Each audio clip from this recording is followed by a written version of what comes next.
are back after that quick break. We're back with part 2 of this week's episode of Student of the Gun Radio. And thank you very much for joining us for this episode, for this segment. Now, we're going to jump right into it. We've got what we were calling here, as we're calling a teachable moment. And this comes to us again from Fox News. It says, Ohio instructor shoots student during gun safety class. And you're saying to yourself, ooh, that's not a good way to start a gun safety class, is by shooting a student. That's bad juju, bad juju. Now, what we found is that no one died, okay? And this is not a bash the instructor session right here. What this is a teachable moment. Now, remember, we've talked before about what can you do to keep yourself safe or to operate efficiently and effectively. You know, a wise man learns from his mistakes. A wiser man learns from the mistakes of others and does not repeat those mistakes.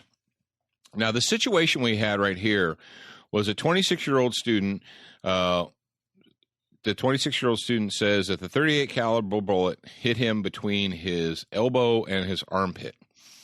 And it says many other students in the class were nurses and helped stabilize him before he was transported. And you say, how does somebody get shot with a .38 caliber bullet in a gun safety class? Well, the instructor in question here is actually a friend of mine. A good friend of mine who is an instructor up in Ohio, teaches at the Tactical Defense Institute. His name's Greg Ellifritz, and Greg is personally familiar with the instructor in question. Now, the instructor in question is a retired law enforcement officer and apparently had been a firearms instructor for decades and decades and was teaching a safety class. Now, one of the old instructor tricks, and I know this because I went to the police academy in 1991-92 time frame, and this was something that had been going on really since the 70s, I don't know, maybe the 60s, was when law enforcement agencies primarily carried double action revolvers from the 50s, 60s, 70s, all the way through the 80s into the early 90s. The primary sidearm of American law enforcement was some type of double-action revolver, either in .38 Special or .357 Magnum.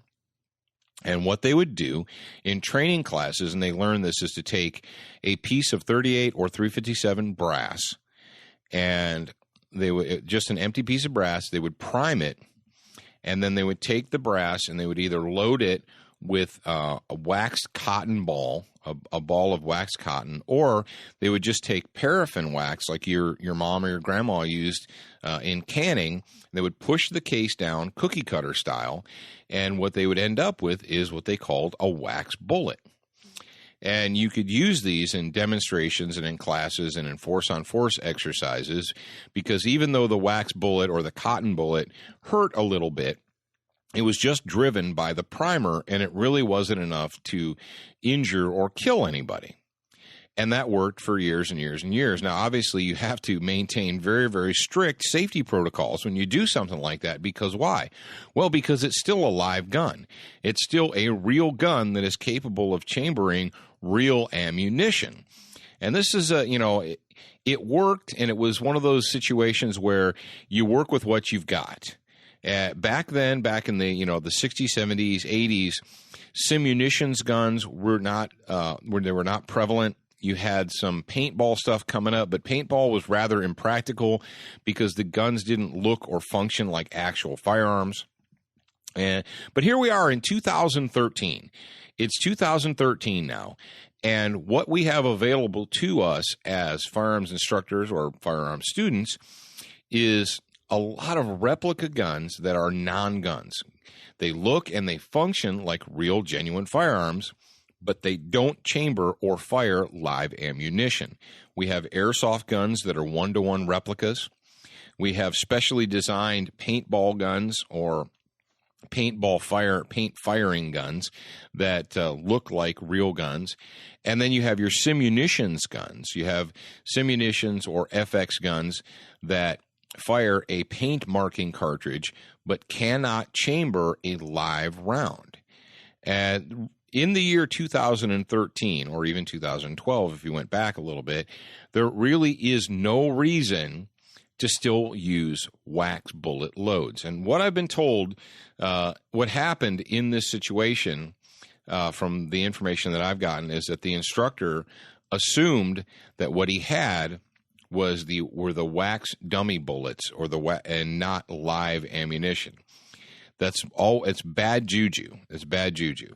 And as a teachable moment, number one, if you are teaching, if you are in a classroom environment, it is the responsibility of the instructor and any assistant instructor, because I'm guessing a lot of you guys out there in the audience either are aspiring instructors or you're currently NRA instructors or you want to teach other people, and that's fantastic. But it is your responsibility and the responsibility of anybody else who's working with you to ensure during a training session that all the live ammunition is removed from the training area. We don't bring live ammunition into the classroom. That's bad juju. That's an accident waiting to happen. And if you can do it, if you have the ability, you should always use trainers or non-guns when performing demonstrations. Yes, a real gun is a real gun, and you can show people how to work a real gun with a real gun.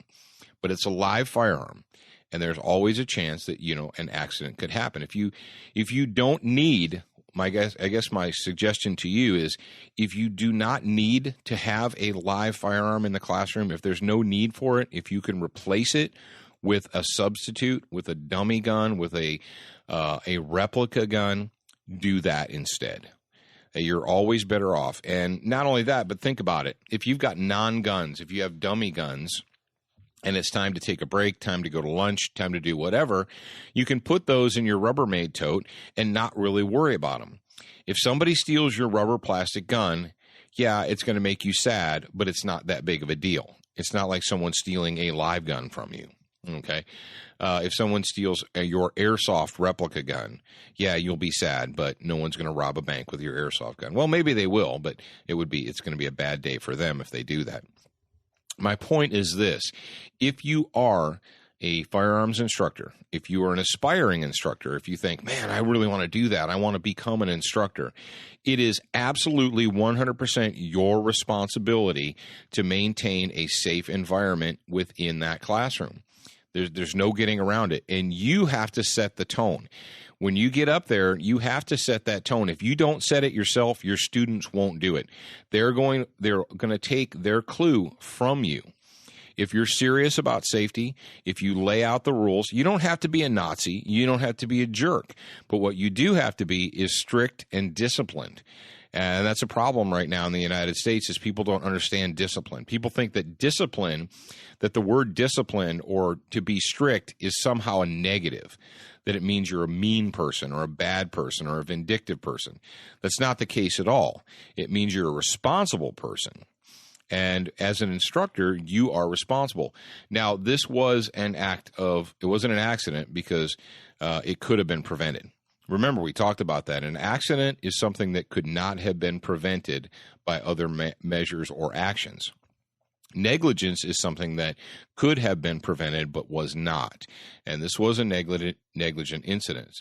So we feel bad that this happened, but what we want to do is, rather than just bash this guy or say, oh, see, the anti-gun crowd is going to jump all over this, and they're going to say, look, see, even a professional instructor, somebody who can't be trusted with a gun, even somebody who's, this just proves that the only people that should be allowed to have guns is the government.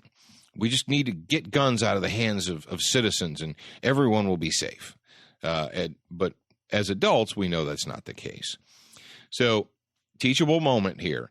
Number one, if you don't have to have a live firearm in the classroom, don't have it there. Use replicas, use airsoft guns. There's lots of companies. Glock makes a 17R. We featured it a lot of times. If you watch Student of the Gun TV, you've seen our red Glock. And the reason we use the red Glock so often is because it is a non-functioning firearm. It does not have a firing pin in it. It can't fire live ammunition. It's impossible for that gun to fire live ammunition. Even though it functions just like a regular Glock 17 pistol, it cannot shoot.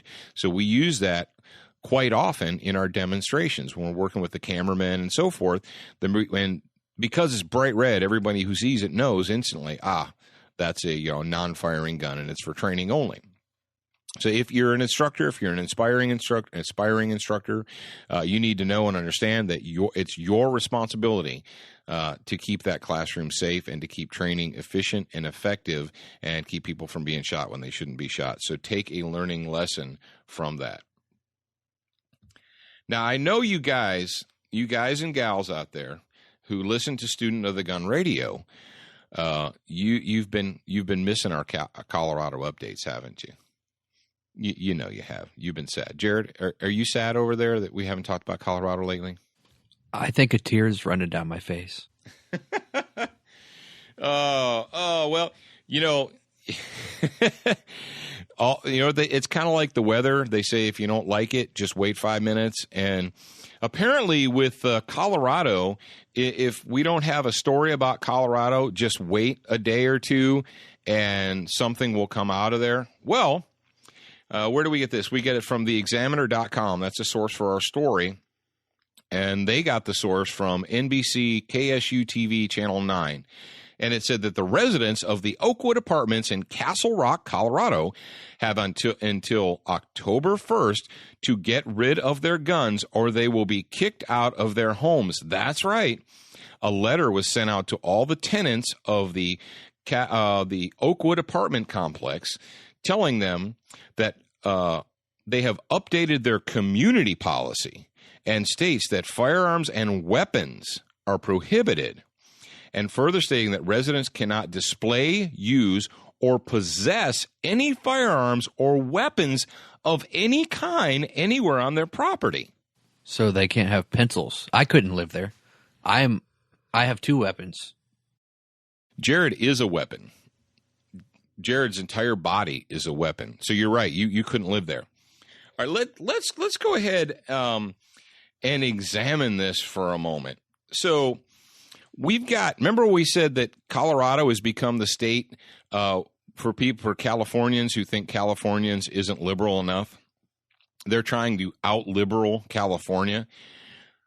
So what you've got here is you have a bunch of hippie do-gooder moron type people here at the Oakwood Apartments in Castle Rock, Colorado. That's right. It's the Oakwood Apartments in Castle Rock, Colorado, who are telling the residents that if they do not remove all firearms and weapons from their homes, that they'll be evicted. They'll have to move out. So is a kitchen knife a weapon? Is a screwdriver a weapon? How about a claw hammer, Jared? Is a claw hammer a weapon? I think I could do some damage with a claw hammer. You think you could do some damage with a claw hammer? If you look at your FBI statistics on violent crime, you'll find that more people were murdered in the United States with bludgeons, with pipes, bats, and hammers than were killed with rifles. That's right. There were more people killed with hammers, bats, and pipes, bludgeon-type instruments, than there were with rifles. And so I guess they have to, how about a pipe wrench? Could you kill someone with a pipe wrench? Or a tire iron. I guess you're not allowed to change your tires anymore. If they catch you with a tire. Well, we're having a little bit of fun with this, but let's go ahead and, examine it from, a rational. What in the world, what kind of a world do we live at where these hippies think that, are they going to assume responsibility for every person that lives in this complex? So if anyone in this complex is harmed, robbed, stabbed, raped, whatever, the apartment complex assumes 100% liability for that injury. Is that correct? What do you think, Jared? I'm going to go ahead and say probably not. You don't think that they're going to assume 100% liability for everyone who lives in there? I mean, if they want to, but definitely not. And it doesn't even look like they're providing any kind of security. Well, number one, let's talk about apartment security. As a professional bodyguard, I can tell you this. There's security, and then there is the illusion of security. Security is expensive, and it is difficult and requires a lot of effort. The illusion of security, however, is much easier to come by. It costs a lot less, and it keeps the people warm and fuzzy, but means next to nothing. Here's a great one. When Jared's mother and I were young and newlywed couple, we lived in an apartment complex down in Florida. And the apartment complex had an on-staff courtesy officer. And that was the first time that this was in the early 90s, the first time I'd ever heard of that. I'm like, a what? An on-staff courtesy officer? What does that even mean? He carries your groceries in your house for you. I don't know. I mean, is this a person who's designated, whose job it is to make sure that people say please and thank you? You know, does he ticket you if you don't tip your hat at a lady as they walk by? What in the world does a courtesy officer do? And I asked somebody, I'm like, dude, what is this craziness courtesy officer? And a buddy of mine who's the sheriff's deputy down there, he goes, this is what it is. He goes, if they call him a security officer, they got two things that they have to deal with. Number one, they have to provide a licensed security officer, and they have to be a licensed security provider. So they have to jump through that hoop. He goes, number two, he goes, from a sales standpoint or a marketing standpoint, if they say that they have an on-site security officer, then the first thing people think is, why? What kind of crappy neighborhood is this that they have to have 24-hour security? If you walk to a store and the store says that they have one of these little Rent-A-Cop dudes in a gray polyester shirt standing by the front with disheveled looking shoes on and a freaking black leather belt that's all the ink is worn, or all the dye's worn off it, and now it's kind of like half brown, half black, and his pants don't fit him right, and he's got crumbs. You know that guy that stands out in front of Walmart? Oh. When you walk up there, if you see that they have a uniformed security guy at the store, what do you immediately think? What kind of crappy neighborhood is this that they have to have security guards at the store? Now, unfortunately, some of you probably live in neighborhoods where you've been conditioned to think that that's normal. But in the real world, out here in free America, we don't have to have security officers at every door. Here in the real world, we don't need to do that in free America. So for the apartment complex, the reason that they call it a courtesy officer is because they say security, then that, means to people that this is a bad neighborhood and I should be worried. And they would also have to come up with a security provider's license, and they would have to have licensed security. But getting back to this security and the illusion of security, a guy in a polyester shirt is not security. That is the illusion of security. If you need genuine 100% security, you need a human being, a physically fit, intelligent adult person who has a firearm, who can stop bad people from doing bad things, because that's how we stop bad people. We don't stop bad people with plastic signs, and we don't stop bad people by asking them and saying please. That's not how we stop violent felons. So apparently the Oakwood Apartments in Castle Rock, Colorado, they've decided that they're going to assume 100% liability for any injuries or crimes that take place on their property. Now, I bet you if you talk to them, they would tell you no, that they are not liable. Ha ha ha! If you disarm the people, if you forcibly disarm people, what you are doing is you are assuming liability. Now, I don't know how many attorneys in Colorado or in the surrounding area of Castle Rock have jumped on this, but I would think that would be a pretty easy home run for an attorney. If I lived there, I would go ahead and have my attorney draft a letter and send it to the landlord, to the property owners, and say, okay, here's what's going to happen. I need you to sign this paper that says you assume 100% responsibility and liability for anything that might happen to me in or around this property. And if you're not allowed to own a firearm or a weapon, if you're not allowed to own a firearm or a weapon, that means you can't go to and from your place of business. You can't be armed away from your home, because where does it have to come back to? I don't know where this is going to go. What I know is that Colorado seems to be full of more and more lunatics now. And if you live there, I feel bad for you. I really do. I hope that you're part of the grassroots movement that is trying to kick these folks out, trying to wrest control of your state back from the hippies and the lunatics. Good luck. I guess we have two movements in Colorado right now, don't we, Jared? Yeah, I believe so. Yeah, we have the grassroots movement that's trying to wrest control of the state from the hippie lunatics, and then we have the grass smoking movement that just wants to have peace, love, and dope, and let Uncle Sugar take care of everything for them. So good luck, Colorado, and we wish you the best. But hey, if you just get to the point, if you live up in Colorado and you're to the point where, like, look, I'm tired of dealing with lunatics and I don't want to deal with these people anymore, come on down to Free America. The borders are open. Bring your guns. You can live down here. We would like to have intelligent, freedom-loving people here in Free America. So the door's always open. We'll leave the light on for you. Now, when it comes to, I guess this is a good time to jump right into the, since we just talked about Colorado and their lunacy up there and, banning standard capacity magazines and this and that and so forth. Our good friends at Brownells, that's right, brownells.com. If you are a gun owner, though this is the one thing that Brownells has been struggling with for a little while here, the last 10 years or so.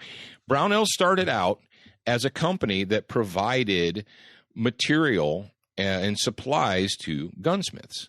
That's how they started. They started out as a catalog company, and if you were a gunsmith and you needed bluing salts, or you needed varnish for stocks, or you needed screwdriver sets, or whatever, they started out as kind of a one-stop shop for gunsmiths. But that was 30, 40 years ago. Brownells has grown tremendously. Brownells has literally thousands upon thousands of items on their website. But there are people in the United States here that still see Brownells as a gunsmith shop, or they think, well, I'm not a gunsmith, or I don't tinker with my guns, I just own guns, so there's nothing at Brownells for me. Dude, brothers and sisters, gun owners, if you own a gun, I guarantee you that Brownells has stuff for you. And what they've got in stock, I just talked to him last week. I was on the phone with some of my friends over there at Brownells, my buddy Ryan. And he said, tell your fans that we have 30-round AR magazines in stock, ready to ship right now at this moment in time. They're there. And I went online and I checked, and the prices are even better than they were before this madness last November started. And I think you can get PMags now. I'm pretty sure they're less than $20. And last I checked, the Brownells manufactures their own aluminum mil-spec AR magazines. They got a huge contract from the U.S. government several years ago to provide 30-round AR and M16 magazines, and so they started producing their own. And I've used them. I've been using them ever since they came out in the last several years, and they're high-quality magazines. They're good to go. And I believe they had them on sale for less than, I think it was below $19 a piece. So it was a good deal. And the reason I'm mentioning this to you guys, if you are a student of the gun, and if you made the mistake last November, December, January of not having what you needed or what you wanted when everything went crazy, and you either A, paid way too much for it, or B, you said, I'm not paying that, I'm just going to hold out. Well, now's the time. Now is the time to get, to take a look at your locker, your gear locker, and say, what did I not buy 2 months ago because it was either not available or ridiculously expensive? What components didn't I purchase? Did you wish you had a couple of more magazines, but you didn't buy them because you weren't paying $99 for a PMag from that one company that we won't mention on the air? Well, Brownells has got them in stock. And not only do they have magazines in stock, but if you're a Black Rifle guy, if you're an AR-15 guy, they're back in stock with their lowers, with their pistol grips, with their rail systems, with their, barrels, uppers, all that good stuff. Everything is starting to flow in now. All the back orders are getting caught up. And this is the time. And you need to ask yourself, am I going to get what I need, or what I want, the things that I wished I would have had, am I going to get them now, or have I not learned my lesson? and that's really the big thing you need to ask yourself is, did you learn your lesson? Now, I know some of you guys out there are saying, hey, Paul, I never had a problem because I knew it was coming, and I had plenty of ammunition, I had plenty of magazines, I had everything I needed, and I didn't have to participate in that lunacy and that craziness. I'll tell you guys, I haven't been to a gun show for 6 months because I have no desire to walk in and have people insult me by asking me, for $99 for an AR-15 magazine that costs $5 to manufacture, or an AR-15. I saw things somebody was selling a Bushmaster XM15, the very, very basic model. They wanted $2,000 for it. And you're like, hey, it's supply and demand, man. Somebody will buy it. Well, somebody isn't me, and I'm not going to pay ridiculous prices because I prepared. And if you prepared, good on you. What I can tell you now is that the lunacy is over with. A lot of the one-time purchasers, and a lot of these guys and gals, folks that ran out and bought one AR because they wanted to have one, now they own it. They might not have fired it 3 times, but they own it. Those guys the panic buyers have got theirs, and now the dedicated collectors, the dedicated gun builders, the dedicated shooters, this is the time for you to get out and to get what you couldn't get 2, 3, 4 months ago. So if you go to brownells.com, you can check it out. If you go to studentofthegun.com, we have a Brownell Superstore right there on our store. You can just go in there and start buying what you need. The only thing that isn't still in short supply, and that's because the moment it hits the shelves, people buy it, and that's ammunition. But it's not impossible to get. As a matter of fact, one of our good buddies, Dustin Emholtz, owns a company called Element Arms up in Minnesota. And they have a physical location and a big physical store, but they also have an online store. And what is it, elementarms.com, Jared? Yes. Yeah, okay. Yeah, just go to Element, like, the elements on the ELEMENT, elementarms.com, and they have an online store. And when I was there a couple of days ago, they had a pretty significant amount of 5.56 and 2.23 in stock. I don't know what they had for 9mm, but if you guys are looking for 5.56, I think they had the PMC X-Tac ammunition, which is pretty good ammunition if you know anything about 5.56. They had it in stock at really not that bad of prices. Now, not 3 years ago prices, but hey, those days might be gone for a long, long time, folks. But they did actually have it in stock, so you can check out elementarms.com. Now, Brownells does sell a lot of ammunition, but I can tell you that they're selling it as fast as it comes in. They've got back orders that are shipping every single day. So you're just going to have to pay attention. Go to Walmart at 7 o'clock or 8 o'clock in the morning and see what's on the shelves that day. Most things are coming back. I guess right now when we talk to people, when we kind of do impromptu surveys at gun shops and Walmarts and what have you, the stuff that it is still hard to find is still .22 rimfire and 9mm practice ammunition and 2.23 to a certain extent, but it seems like 2.23 is a little bit more prevalent now in 5.56. But if you can find it, hang on to it. And the big question I have for you is, did you learn your lesson? Did you learn your lesson from the great ammo and gun and ammo crisis of 2013? And what you should also be thinking about is not so much ammunition or the ammo crisis, is take the term ammo out and insert the word food. Well, what do you mean, Paul? Well, why did we have an ammo crisis or an ammo shortage? Was it because the ammo makers stopped making it? They just stopped making ammo for a month and there was none left. No, that's not why.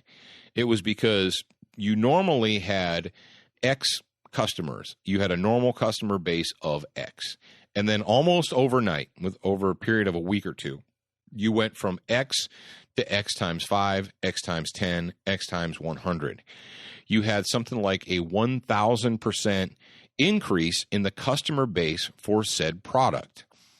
This is the way, basic supply and demand works. No manufacturer on the planet is going to build 1,000% surplus just hoping that someday customers will get excited and buy his product. You can't do it. That's a great way to go bankrupt. That is a great way to ruin your company and go into bankruptcy.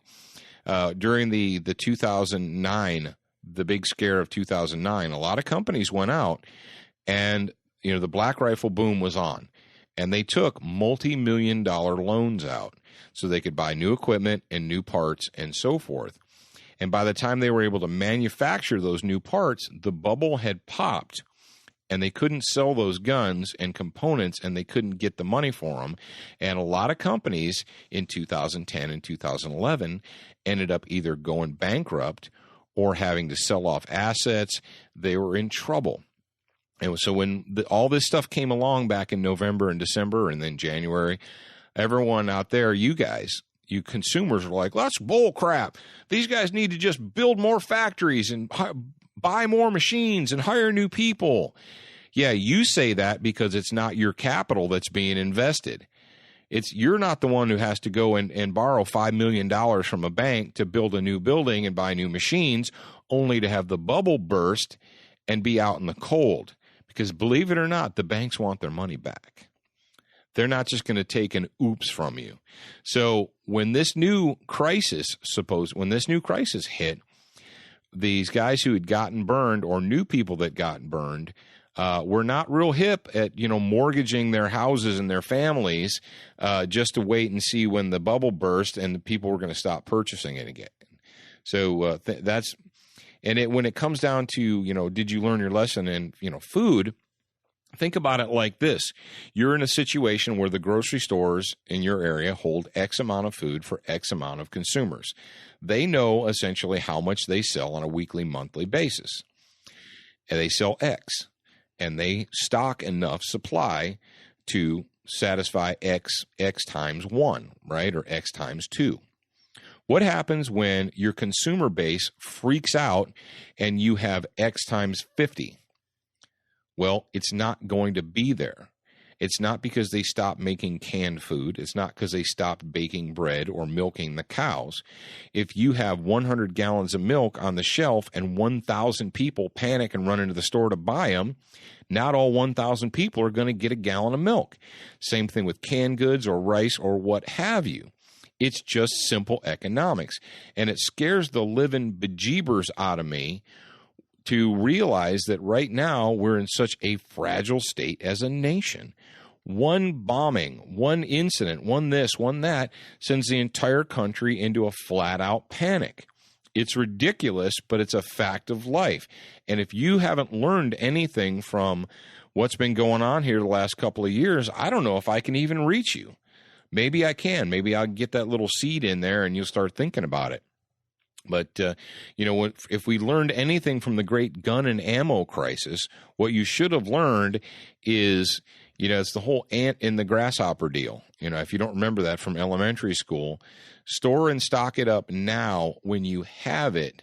Don't wait until it's not there and then become part of this panic buying crowd. So right now, things in the firearms industry, things are starting to come back. Black rifles are starting to come back at even better prices. Components for black rifles are coming back. Magazines are in stock. They're readily available right now. So if you've been waiting, if you wanted to buy it, some new magazines for your guns, now is the time to go out and do it. Don't wait until the next crisis and then complain that you can't find it. Because Paul Markel is telling you right now that now is the time to get it. And if you're not getting it now, shame on you. Jared, you got anything you want to talk about or deal with right now before we dive into the next subject? Because I know people, do you have any ADD moments? You want to talk about music or anything like that? Apparently people like that. Yeah, apparently people do. We could talk about the Madison Rising music that you heard at the beginning and will hear at the end of this segment. Go to www.madisonrising.com and check them out and let them know that you heard about them on Student of the Gun Radio, and they will appreciate it. And so will we. Okay. Well, let's I've got you guys, while I've got your attention, I wanted to do just kind of a follow-up on last week's episode. Now, number one, I'm really happy our quick episode that we did right after we got back from Texas and we did our helicopter hog hunt yesterday, as we record this, I think it was Thursday morning. That was the #1 episode in the iTunes outdoor category. And so thank you very much, iTunes listeners. I know that you're out there, and I appreciate that you guys stopping by or checking out the site on iTunes and giving us a rating. If you're an iTunes guy or an iTunes gal and you haven't taken a moment to rate the show yet, we would appreciate it if you did that. But the helicopter hog hunt was the #1 episode yesterday morning in the iTunes outdoor category, which is, we're happy. We're very, very pleased, and we're glad that you guys are listening to us. I mean, that's why we do this. We don't, believe it or not, we don't just do this so we can hear the sound of our own voices. But we did get some pushback, and I knew it was coming. I was prepared for it. But I want to take a moment to clarify what helicopter hog hunting is all about. Well, first and foremost, right now in the southern United States, primarily in Texas, but also in Louisiana, Mississippi, Arkansas, and Oklahoma, and Florida too as well, there is a very, very serious, almost critical situation with feral hogs. And when I say feral, I'm not talking about the cute little piggies that you saw at the fair. No, that's not feral. This isn't Wilbur and Charlotte's Web. What we have is wild animals who have a tremendous ability to adapt and survive and to multiply. And they're doing millions upon millions of dollars worth of damage to ranch fields, to ranchers' fields, to farm fields. And I don't know if you're aware of this, but right now, several parts of Texas, if not the entire state, is in a 5 or 6 year drought, Jared, something like that. They're at an all-time low as far as rain is concerned. So it's very difficult for them to grow crops anyway. And then when you take the crops that you have been able to get to grow and 50, 75, 100 wild hogs come in overnight and just destroy your field, that's a bad thing. That's food, A, that the farmer can't harvest and sell to make money, and that's B, that's food that's not being sold to you. What we found, if you guys know anything about farm fields or farming, you'll know that Louisiana and Texas grow a tremendous amount of rice for the United States, for you guys out there to eat. And the rice production has been down. We were talking to a farmer down there when we were in Texas, and they said their production is down like close to 75% what it should be. That's bad juju. That's bad juju, because think about it. How often do you eat rice? Rice is a pretty important staple. So if you've got not only you have you kind of have a double whammy situation going on down there. You've got a drought that is affecting the ability to grow crops and to harvest good crops, full harvest. And then you have the feral hog population that's coming in and destroying what you're able to grow. This is a bad situation, and it's a situation that has to be dealt with. Now, you can deal with hogs by trapping them. You get them one at a time. It's not very cost effective. Poisoning is really out of the question. You don't really want to put poison traps out there because domestic animals get in it. Other wild animals that we want to survive, like white-tailed deer and what have you, those could get in it. So that's a bad idea. Now, we have ground hunting. You got guys that get out in blinds and what have you, and then shoot wild hogs, and that's fantastic. But if you know anything about, you get a group of maybe 40 hogs come in and you shoot one, well, what are the rest going to do? They're going to squeal and they're going to run off. They're going to hide in the woods and you're not going to see them anymore. With helicopter hog hunting, this is depredation. What you've got is an invasive species, a species that is destroying stuff that man needs. And not only that, but the hogs do carry several diseases. There are several diseases that wild hogs are carriers of, and they pass that on to domestic animals, to cattle and sheep and what have you. And of course, that's bad juju as well. But hog hunting from a helicopter is not a sport. Do we understand that? Okay, all you guys out there are like, that's not sporting. That's not fair chase. It's not about fairness. Think about it like this. If 100 rats came into your house, would you apply the fair chase rule and just try and humanely kill them one at a time? or would you kill every single rat as fast as you possibly could? Well, you would do that. And that example is an example that a Texas farmer gave to someone who was poo-pooing the helicopter hog hunting. He said, these aren't trophy bucks. They're not elk. They're not moose. They're not caribou. This is an invasive species that is doing a tremendous amount of damage, and we've got to do something about it. We haven't been doing enough, and we need to do more.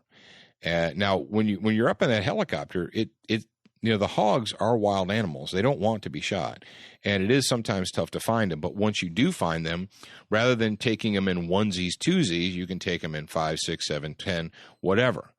So before you write your letters and you write your favorite and that's one thing I don't think there is in the United States. We have Ducks Unlimited, and we have Rocky Mountain Elk Foundation, and we have the Bighorn Sheep Foundation. I don't think there's a Feral Hog Foundation. Is there, Jared? I haven't heard of one. For the preservation and of the feral hog, I don't think there's a foundation for that.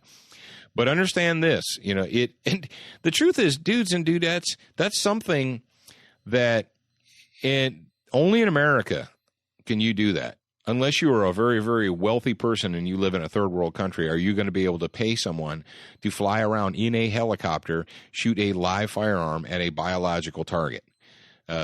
Only in Texas. And if you do that, if you decide, dude, that is the thing for me, call our buddies up at Vertex Aviation, Google them, what have you. Follow the link that Jared's going to put up, because I know he's going to. Helicopter hog hunting safety, or helicopterhuntingsafety.com. Yeah, helicopterhuntingsafety.com.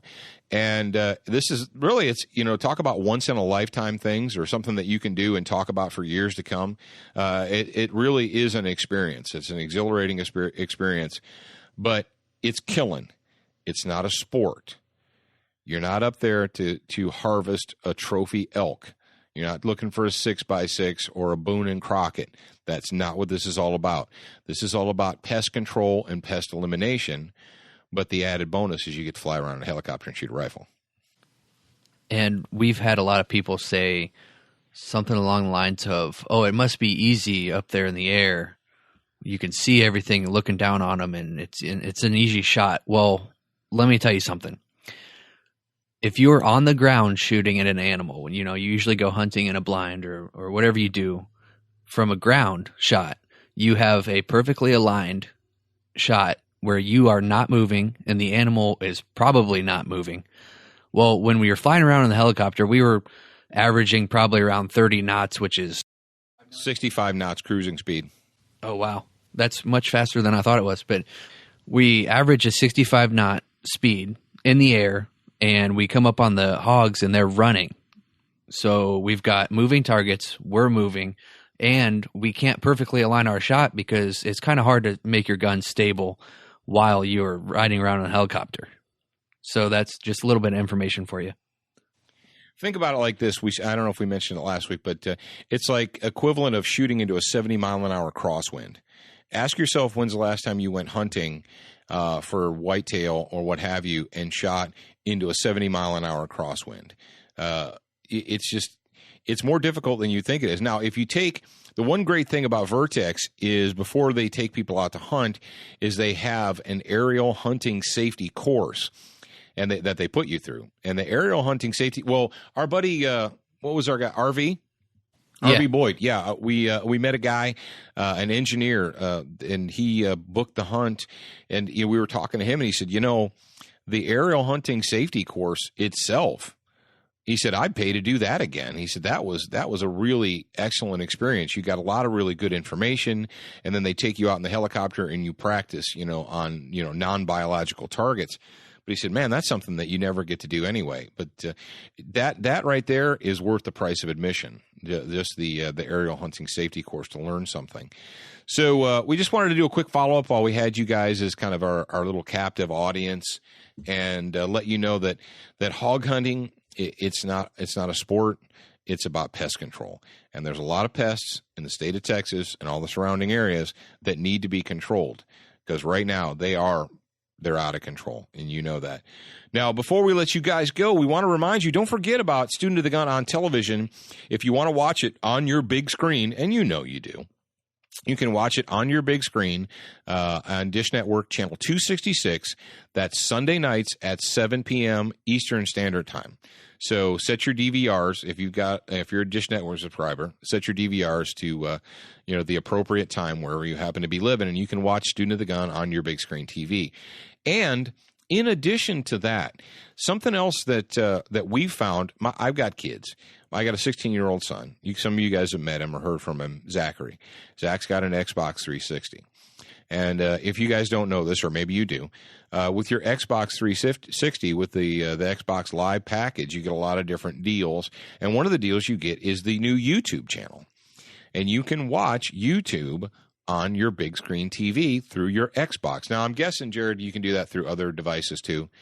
Yeah, they have a bunch of different devices. Blu-ray players, I think, now have YouTube on them also. Well, what I can tell you is what those guys over at YouTube did is they did some serious voodoo ninja magic. And what they've done is they've upgraded the player so that it doesn't lag. With 2Ds for a double dose. Yeah, for a double dose. They did a double dose of upgrade there. And what we're doing now, what Jared is doing is every time we release a new show, the following week, he's putting it up on YouTube in high definition. That's right, HD, brothers and sisters. So even if you cannot watch Dish Network, you're like, dude, I don't have Dish. I don't even have TV. I just watch TV through my Xbox. We've got you covered. Go to your YouTube, type in Student of the Gun, and you can bring up the shows and watch them in HD through YouTube on your television. I bet you didn't know you could do that. Well, you can, and you're welcome. So that is just another way that you can get the material that we're producing. For all things Student of the Gun, just go to studentofthegun.com. That is the central hub. And don't forget, we only got 2 weeks till the big KSG giveaway. It could be you. Somebody's got to win it, right? It could be you. And you can get virtually unlimited entries. Virtually. So check us out. Check out studentofthegun.com, all the stuff that we've got to offer you. In addition to the radio show, we're just tireless in our efforts to provide you with all kinds of cost-effective and free training. But until next time, we want you to remember to check out Kel-Tec. That's Kel-Tec Weapons in Cocoa, Florida. And don't forget about our friends at Crossbreed Holsters. Check out Crossbreed Holsters at crossbreedholsters.com. Keep in mind, you're a beginner once. You should be a student for life.